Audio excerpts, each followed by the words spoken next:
Hello everybody, welcome to Daily News Simplified, an answer to what, why and how of newspaper reading. Today we shall be analysing the Hindu newspaper dated 9th of August 2019 of the New Delhi edition. The topics to be discussed today has been presented on your screen. Timestamping for the same has been provided in the description box below. Let us begin our today's discussion. Before starting today's discussion, let us take up a question which has been asked in the Prelims 2019. The question was, which among the following is not the most likely measure the government or the RBI takes to stop the slide of the Indian rupee? Now this particular question was asked in the Prelims 2019 because in September 2018, the value of the rupee vis-a-vis dollars had depreciated to a large extent. Hence, in response to the rupee depreciation, the government of India had announced 5 measures in order to check the rupee depreciation. Now, this particular issue related to rupee depreciation was comprehensively covered in our DNS dated 17th of September 2018. In this particular DNS video, we had discussed about the broad principles based upon which the government had undertaken measures to check the rupee depreciation. In this video, we had discussed that in order to check the rupee depreciation, we would have to attract more amount of dollar into our country. So as the dollar supply into a country increases, the value of the dollar vis-a-vis the Indian rupee would reduce. And as the value of the dollar reduces, the value of the rupee would increase. So overall, in this particular DNS video, we had highlighted that in order to check the depreciation in the value of Indian rupee, we would be required to attract more amount of dollar inflows into our country. Apart from this, we had also discussed each of the 5 measures undertaken by the government in order to check the rupee depreciation. For example, we had discussed as to how the issuance of masala bonds by the Indian government would check the rupee depreciation. Apart from that, we had also discussed as to how the easing of conditions related to the external commercial borrowings would check the rupee depreciation. So based upon this particular video analysis, one could have easily got the right answer for this particular question which was asked in the Prelims 2019. Now if you look at the first option here, the first option reads curbing imports of non-essential goods and promoting the exports. So if you reduce the import of goods and promote exports, then the dollar inflow into the country would increase, and as the dollar supply increases, the value of the rupee would increase. Similarly, if you read the second statement here, the second statement reads as encouraging the Indian borrowers to issue the rupee denominated masala bonds. Now this particular concept of masala bonds was discussed in this particular DNS, wherein we had highlighted that by issuing the masala bonds, we would be able to check the depreciation, the value of Indian rupee. Now if you look at the third statement reads as easing conditions related to the external commercial borrowing. Even this particular option was discussed in our DNS, wherein we had highlighted that by easing the norms for the external commercial borrowings, we would be able to check the rupee depreciation. So if you look at the question here, the question reads, which among the following is not the likely measure the government or the RBI takes to stop the slide of Indian rupee? So by going through this particular DNS dated 17th of September 2018, one can easily rule out option A, B and C, and we are left with only option D, which happens to be the correct answer to this particular question. Let us now start the analysis of today's newspaper. The first article appears on page number 10 as a lead article. The title of the article is Economic Milestone and a Poignant Anniversary. This article shall be important from the perspective of GS Paper 3, Economy, under the subsection Indian Economy and Various Issues, as well as Effects of Liberalization on the Indian Economy. Before analyzing this particular article, let us first look into its background. At the time of India's independence, the banking structure in India was completely underdeveloped.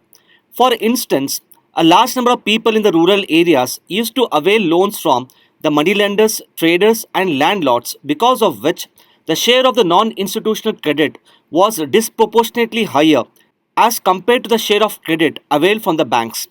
On similar lines, the banking structure in India came to be dominated by a large number of private sector banks.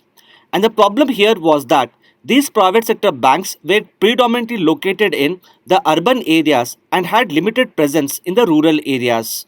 From the year 1951 onwards, the Government of India started formulating the 5-year plans. The main objective of formulating these 5-year plans was to end the poverty in India and to bring about the inclusive growth.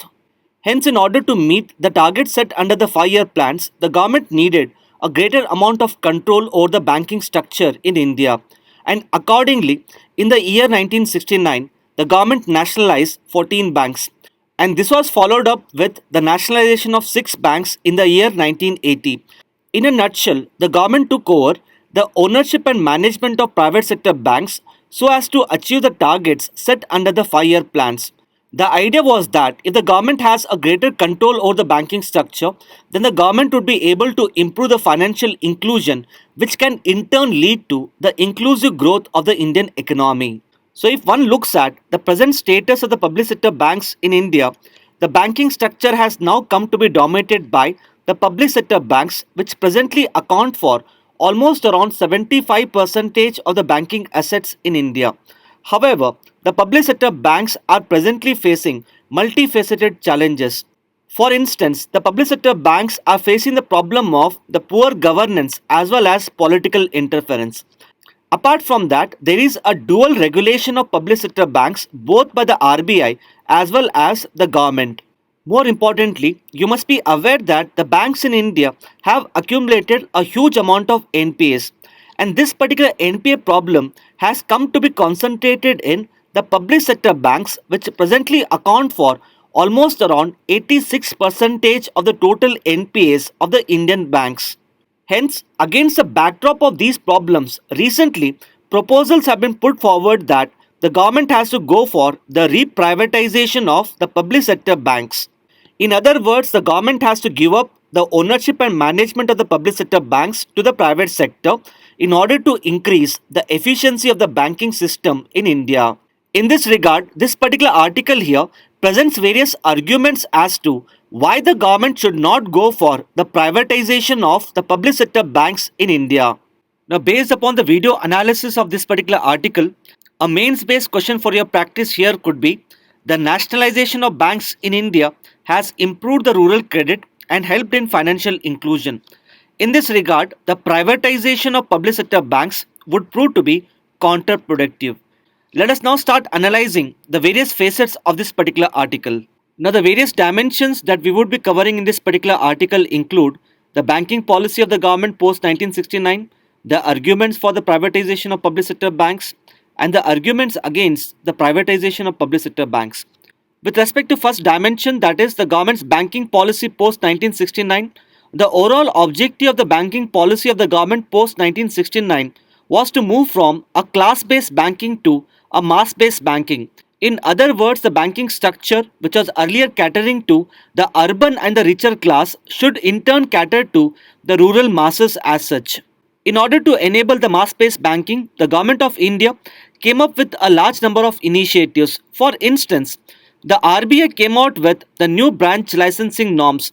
Under the new branch licensing norms, for every branch which is opened in a metropolitan area, the banks were required to open at least 4 branches in the rural and unbanked areas. On similar lines, the Reserve Bank of India has introduced the concept of the priority sector lending. Under this particular concept, all the scheduled commercial banks are required to give at least 40% of their loans towards the sectors which are categorized as the priority sectors. So, some of the priority sectors include agriculture, micro, small and medium enterprises, self-help groups, education, housing, loans to poor and vulnerable sections, etc. Further, in the year 1969, the Reserve Bank of India has introduced the lead bank scheme. Under this particular scheme, in each and every district of India, a particular bank has been appointed as a lead bank. This particular bank is required to act as a leader in providing credit to the people in the district. Apart from that, it is also required to coordinate the efforts of all the banks in the district so as to improve the financial inclusion. On similar lines, in order to improve the financial inclusion, the RBI has introduced the differential interest rate scheme. Under this particular scheme, the banks are required to give loans to the poorest sections of the Indian society at a concessional rate of 4% rate of interest. And this was in turn followed up with the setting up of regional rural banks in the year 1975 in order to improve the banking presence in the rural areas. Apart from that, the government of India has set up National Bank for Agriculture and Rural Development in order to regulate the regional rural banks as well as the cooperative banks in India. So the overall idea behind the mass-based banking was to ensure that the people in the rural areas have access to loans at cheaper rates and to improve the financial inclusion so as to promote the inclusive growth of the Indian economy. Now coming to the arguments which have been put forward for the privatization of the public sector banks.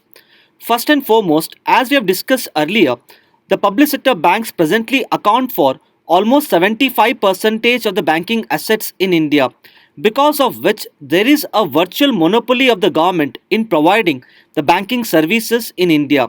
And because of such a monopoly, it reduces the competition and breeds inefficiency of the public sector banks.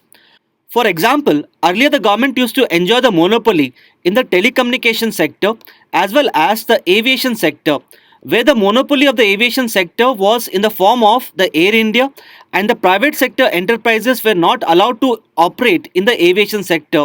Similarly, the monopoly of the telecommunication sector was in the form of the government ownership of the BSNL, and private telecom players were not allowed to operate in the telecommunication sector. Now, because of such a monopoly of the government in the telecommunication sector as well as the aviation sector, there was lack of competition in the telecommunication sector and the aviation sector, which had in turn led to the complacency and inefficiency of BSNL as well as Air India. And in the present times, with respect to banking sector as such, we can come across various instances of the inefficiency of the public sector banks in terms of their higher operating cost, unplanned expansion of their branches and hiring of the employees, and more importantly, the quality of services provided by the public sector banks continue to remain poor because of their lack of customer orientation. One can normally find a huge difference in this quality of services provided by the private sector banks and the public sector banks in India. Hence, it can be said that the virtual monopoly of the government in providing banking services is reducing the competition as well as breeding inefficiency of the public sector banks. Apart from that, there is huge amount of political interference in the working of public sector banks. This can be seen in the fact that most of the decisions of the public sector banks are based upon political considerations rather than commercial considerations, because of which huge amount of NPAs have come to be concentrated within the public sector banks in India. Further, some of the economists have argued that if the government of India goes for the privatization of public sector banks by selling of the shares of these banks, then the government would be able to earn revenue through such privatization, and this revenue as such can be in turn used by the government for other investment related purposes. And lastly, since the public sector banks have accumulated huge amount of NPAs, the government of India has resorted to recapitalization of the public sector banks in order to strengthen their balance sheets. However, such kind of frequent recapitalization can in turn put a huge amount of burden on the government, which can in turn lead to the increase in the fiscal deficit of the government of India. Now, with respect to the arguments against the privatization of public sector banks, as we have discussed before, the government's banking policy post 1969 is to transfer the banking structure in India from a class-based banking to a mass-based banking. Now, one has to realize that it was the government's ownership of the banks that has facilitated such a transformation of the banking structure in India. By controlling the banks in India, the government was able to open more number of branches in the rural and unbanked areas. It was able to facilitate access to the cheaper credit to the most poorest and the vulnerable sections of the Indian society. In other words, it was the government's ownership of the public sector banks that enabled the government to use the banking structure as a tool of socio-economic development in India. Now, this is evident in the fact that the number of rural branches in India has increased to around 50,000 in the year 2015. On similar lines, the share of the institutional credit in the Indian economy has increased to around 60%. In other words, 60% of the loans in India are given by the banks. On similar lines, if one looks at the agricultural credit in India, the agricultural credit has increased by almost around 20% in the last decade. So it was precisely the government ownership of the public sector banks that enabled the government to reach these targets and, more importantly, bring about the redistributive justice in the Indian economy. However, it is being said that using banks as a tool of socio-economic development in India is still an unfinished business. This is because even today, the share of the non-institutional credit is around 40%. In other words, even today, 40% of the loans have been taken from informal sources such as the money lenders, because of which a large number of farmers have fallen into a debt trap, and this is in turn leading to the increase in the farmer suicides. On similar lines, even today, there is a huge scope to improve the banking presence in the rural areas. In this regard, it is being said that if the government goes for the privatization of the public sector banks, then the government would no longer be able to use the banking as a tool of socio-economic development in India, and this would go against the principles of redistributive justice. Secondly, in any planned economy, the government should have an ability to direct the finances towards the sectors which are considered to be critical. And in order to have such an ability, the banks as such have to be under the ownership and management of the government. For instance, the planned economy may need that a certain amount of investment has to be made in the Indian agriculture.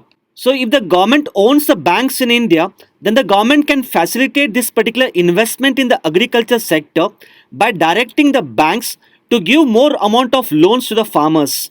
In this regard, it is being said that if the government goes for the privatization of the public sector banks, then it would go against the needs of the planned economy in India. Thirdly, we have to realize that it was the dominance of the public sector banks in India with huge number of branches in the rural areas that has enabled the government to improve the financial inclusion through the Jan Dhan accounts.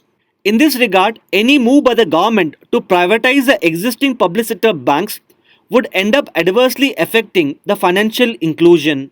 Fourthly, it is being said that it was the dominance of the public sector banks of the Indian banking structure that has enabled India to withstand the 2008 financial crisis. So the fact that there is a dominance of public sector banks in the Indian banking structure renders a greater amount of stability to the Indian banking system. And lastly, whatever problems which we have discussed earlier with respect to public sector banks, the problems such as the public sector banks have been inefficient or there is a greater concentration of NPS, all these problems is not because of the government ownership. Rather, the problem lies in how the government exercises its ownership. In other words, the overall inefficiency as well as accumulation of higher NPS in the public sector banks is because of the political interference in the working of public sector banks. So we can reduce the inefficiency of public sector banks, reduce their NPS and make them more competitive as the private sector banks simply by ensuring that there is no political interference in the working of the public sector banks. In this regard, a large number of committees have given recommendations as to how the governance of public sector banks can be improved upon. The most recent committee is related to the PJ Nayak committee. This particular committee has given a number of recommendations as to how the governance of public sector banks can be improved upon.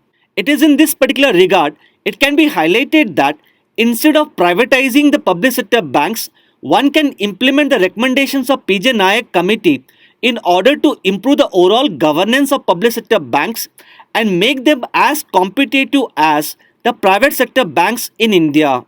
Now these recommendations of PJ Nayak committee have been provided in the PDF for your reference. I hope you will be able to go through these recommendations and understand. Thus, based upon a video analysis, you can try writing answer to this particular main space question for your practice. With this, let us now take up the next article. Now the next article appears on page number 1. The title of the article is Statehood for Jammu and Kashmir will be restored. This article shall be important mainly from the perspective of GS Paper 2, Governance, under the subsection Issues and Challenges Pertaining to the Federal Structure in India. As you all must be aware, recently Government of India has come out with a bold move to scrap the special privileges enjoyed by the state of J&K under Article 370 as well as Article 35A. The government has also decided to split the existing state of J&K into two union territories. In this regard, Prime Minister Modi has recently addressed the nation on the Kashmir issue. In his address, he has explained the government's rationale for ending the special privileges to the state of J&K. He has also highlighted as to what would be the government's future policy in order to bring about a holistic and comprehensive development of this particular region. In this regard, let us discuss the important highlights of the Prime Minister's speech. Explaining the rationale for the abrogation of the special privileges extended to the state of J&K, Prime Minister Modi has highlighted that these special privileges in the form of Article 370 and Article 35A were previously given in the past so as to ensure the integration of state of J&K into the Indian Union. However, these special privileges as such have failed to fulfill their objectives, wherein both Article 370 as well as Article 35A have led to separatism, terrorism, nepotism and corruption in state of J&K. More importantly, both these articles have been used by Pakistan to flare up the emotions of the people living in this particular region. In other words, Article 370 as well as Article 35A have led to adverse security scenario in the state of J&K, wherein it has been highlighted that more than 42,000 people have lost their lives in the last 3 decades. Apart from this, it has also been highlighted that both these articles have hindered the overall growth and development of the state of J&K. For example, the Prime Minister has highlighted that the various laws which have been formulated by the Indian Parliament for the betterment of Indians were not applicable to the people of the state of J&K. For instance, children across India have a right to education under the Right to Education Act. However, children in the state of J&K were denied of this particular right to education. On similar lines, the Parliament has enacted a number of laws for the welfare of SCs and STs. However, these laws were not implemented in the state of J&K, which had in turn led to the exploitation of the weaker sections of the Indian society. On similar lines, in order to protect the interest of the blue-collared workers, the Parliament of India has enacted the Minimum Wages Act. However, once again this particular act was not implemented in the state of J&K, leading to the exploitation of the blue-collared workers. So Prime Minister Modi has highlighted that by abrogating the special privileges enjoyed by the state of J&K, we would be able to address the present security scenario and more importantly, by ensuring the applicability of various laws passed by the Indian Parliament, we would be able to bring about a holistic and comprehensive development of the state of J&K. Prime Minister Modi has also highlighted a number of steps which will be taken by the central government in order to improve the security scenario as well as bring about the development of this particular region. For instance, he has highlighted that all the existing vacancies in the central and state government would be filled up in the near future, and this would be in turn able to provide a large number of employment opportunities to the local youth.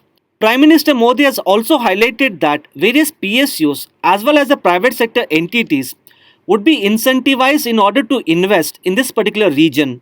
Similarly, he has also highlighted that army as well as the paramilitary forces would organize the rallies in the near future in order to recruit the local youths. Apart from that, the Government of India is presently implementing the Prime Minister's Scholarship Scheme. Now, this particular scholarship scheme is for the benefit of the children and the widows of the central paramilitary forces as well as the state police forces. Under this particular scheme, the children and widows of the central paramilitary forces and the state police forces are offered scholarship by the central government for pursuing their higher education. In his speech, Prime Minister has highlighted that the Prime Minister's Scholarship Scheme shall be extended to the Union Territories of J&K as well as Ladakh. Apart from that, in order to bring about a democratic decentralization and to empower the local bodies, the Prime Minister has highlighted that block development councils shall be set up in these Union Territories. Now, explaining the rationale for creation of Union Territories and keeping the administration under the central government, Prime Minister Modi has highlighted that since the governor's rule in the state of J&K, there has been overall improvement in the administration and good governance. So, because of the central administration over the state of J&K, he has highlighted that the government was able to implement various schemes and programs for the betterment of the people of this particular region. He has also highlighted that the statehood for Jammu and Kashmir would be restored in future, and meanwhile people as such would still have the right to choose their representatives. This is because the Union Territory of J&K would have its own legislative assembly as Delhi. With respect to development of Ladakh, Prime Minister Modi has highlighted that since Ladakh has now become the Union Territory, it becomes the natural responsibility of the central government for bringing about the development of the Ladakh region. In this regard, he has outlined as to what steps the government of India would take in order to bring about the development of the Ladakh region. For instance, he has highlighted that Ladakh has an immense potential to emerge as the tourist destination of India. In this regard, he has highlighted that the government of India would focus upon bringing about ecotourism, adventure tourism, and spiritual tourism in this particular region. Apart from that, he has also highlighted that Ladakh is a home to a number of unique species of plants which are used as herbs. He has highlighted a unique herb known as solo, which is found in this particular region, wherein this particular medicinal plant has a unique property of maintaining the immune system of the body in the places with low levels of oxygen. In this regard, he has highlighted that the government would take various measures in order to promote trade and commerce in such unique medicinal plants. And lastly, Ladakh as a region has an immense potential to tap the solar energy. In this regard, the government would take sufficient measures in order to promote the solar energy in this particular region. Thus, these are some of the important highlights of the Prime Minister's speech on the Kashmir issue. With this, let us now take up the next article. Now, the next article appears on page number 14. The title of the article is Syria Rejects the Turkey-US Plan. This article shall be important mainly from the perspective of prelims under the subsection Current Events of International Importance. Now, this particular article here highlights that recently United States of America and Turkey have proposed a plan to create a buffer zone between Turkey and Syria. This particular buffer zone is to be created in the northern Syria. However, this particular proposal put forward by Turkey and USA has been rejected by Syria. Hence, with respect to prelims, let us understand various details related to the Kurds as well as the recent issue between Turkey and Syria with respect to the Kurds. Now, the Kurds are the indigenous groups who are mainly found in West Asia or the Middle East. They are mainly found in Turkey, northern part of Syria, northern part of Iraq, and the western part of Iran. They are considered to be the fourth largest ethnic groups of the West Asia, wherein these people mainly speak Kurdish, which is a Indo-European language, and it is quite distinct from the dominant Arabic language which is spoken in this particular region. With respect to their religion, they are basically the Sunni Muslims.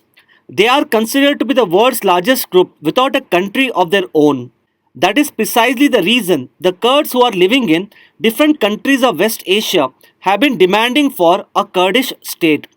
So if you look at the background to the demand of the Kurdish state, it was in 1920 after the World War I, the Treaty of Sevres was signed, and this particular treaty provided for mainly two provisions. Firstly, it provided for the dissolution of the Ottoman Empire, which subsequently led to creation of Turkey as a nation state. Secondly, it also provided for a creation of autonomous Kurdish state through a referendum to be held in this particular region. However, if a referendum was to be carried out in Turkey for the creation of Kurdish state, then Turkey would have lost a huge amount of territory. In this regard, in the year 1923, the newly formed nation state, that is Turkey, renegotiated the Treaty of Sevres and signed the Treaty of Lausanne. Under this particular treaty, the reference to the formation of the Kurdish state was dropped. So through this particular Treaty of Lausanne, the Kurds as such have been denied their right to form a nation state of their own. In this regard, the Kurds living in the different countries of the Middle East have been fighting for a separate Kurdish state. However, if this particular Kurdish state has to be formed, different countries in this particular region have to give up their territories, and this has been opposed by the West Asian countries. So, with respect to the present context here, if one looks at Syria, the government in Syria, which is controlled by Bashar al Assad, has been supported by Russia. Apart from that, Syria had come recently under the control of the Islamic State. Hence, in order to counter the Islamic State as well as the Russian backed Syrian government, the US so far was extending support to the Syrian Kurds who were living in the northern part of Syria. So these Syrian Kurds as such were used by US in order to counter Islamic State as well as the Russian backed Syrian government. Now these Syrian Kurds, apart from fighting Islamic State as well as the Russian backed Syrian government, they were also extending support to the Turkish Kurds as such, because of which Turkey was accusing the Syrian Kurds of fueling separation in Turkey. So in order to sort out this particular issue, Turkey and United States of America have recently proposed to create a buffer zone in the northern Syria. The idea is to ensure that the Syrian Kurds as such should not be able to fuel separation in the Turkish region. However, this particular proposal put forward by USA as well as Turkey has been rejected by Syria. So with respect to your prelims examination, you should know certain basic details about the Kurds as well as the countries in which they live. Thus, these are some of the important aspects which one must know with respect to this particular article. With this, let us now take up the next article. The next article appears on page number 22. The title of the article is At CITES, India to Seek Boost to the Protection Status of 5 Species. This article shall be important mainly from the perspective of prelims under the subsection General Issues on Environmental Ecology. Now this particular article here highlights that the Secretariat of CITES is scheduled to meet later this month. This particular meeting has been called to discuss the changes to the listing of various species under the CITES Convention. In this regard, India has proposed certain changes with respect to the listing of wildlife species under the CITES Convention.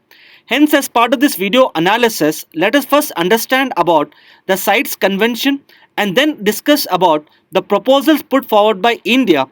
The Convention on International Trade in the Endangered Species of Wild Flora and Fauna came into being in the year 1975. The unique aspect about this particular convention is that it is the only intergovernmental agreement that ensures that the trade in the wildlife species do not threaten their survival.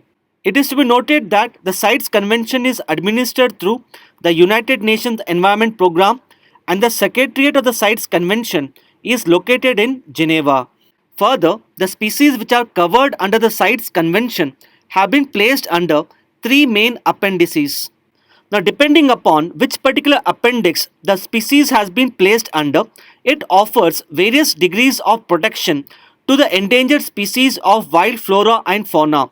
For example, with respect to Appendix 1, it mainly includes those species which are threatened with extinction, and accordingly, it offers highest degree of protection, including restrictions on the commercial trade.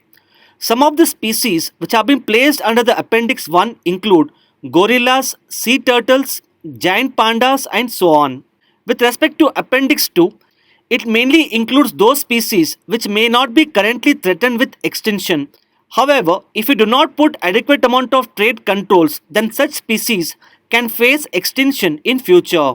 More importantly, a species which is placed under the Appendix 2 has a lesser level of protection as compared to a species which is placed under Appendix 1.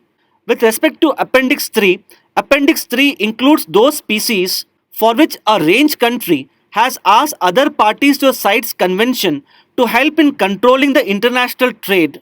Some of the species which are placed under the Appendix 3 include the map turtles, walruses, Cape stag beetles, and so on. Now, this particular article here highlights that the Secretariat of the CITES Convention is scheduled to meet later this month. In this regard, India has put forward certain proposals with respect to relisting of some of the Indian species. For example, India has put forward a proposal that star tortoise, which is presently placed under the Appendix 2, has to be moved to the Appendix 1. Smooth-coated otter as well as the small cloud order has to be moved from Appendix 2 to Appendix 1. So this particular article here is essentially a news in transition. So let us wait and watch as to what would happen to India's proposal. As and when India's proposal gets accepted by the CITES convention, we shall discuss in detail about these species of India. So these are some of the important aspects which one must know with respect to this particular article. With this, let us now take up the next article. The next article appears on page number 10 in the form of an editorial. The title of this article is Knee Jerk. This article shall be important mainly from the perspective of GS Paper 2, International Relations, under the subsection India and its Neighbourhood. Recently, the Indian government decided to end the special privileges enjoyed by the state of J&K under Article 370 and Article 35A.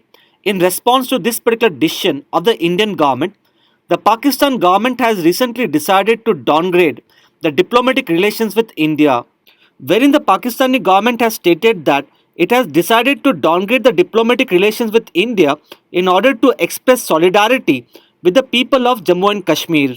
In this regard, this editorial here highlights that this was a bad move by Pakistan to downgrade its relations with India, and accordingly it highlights that Pakistan must reconsider its decision of downgrading the diplomatic ties with India. If one looks at the response of the Pakistan to the recent decision taken by the Indian government on J&K, Pakistan government has decided to expel the India's High Commissioner from Pakistan. It has also decided to end the bilateral trade between India and Pakistan. Apart from that, it has decided to halt the Samjhauta Express. Further, it has also decided to observe August 15 as a Black Day in order to protest India's decision on Jammu and Kashmir.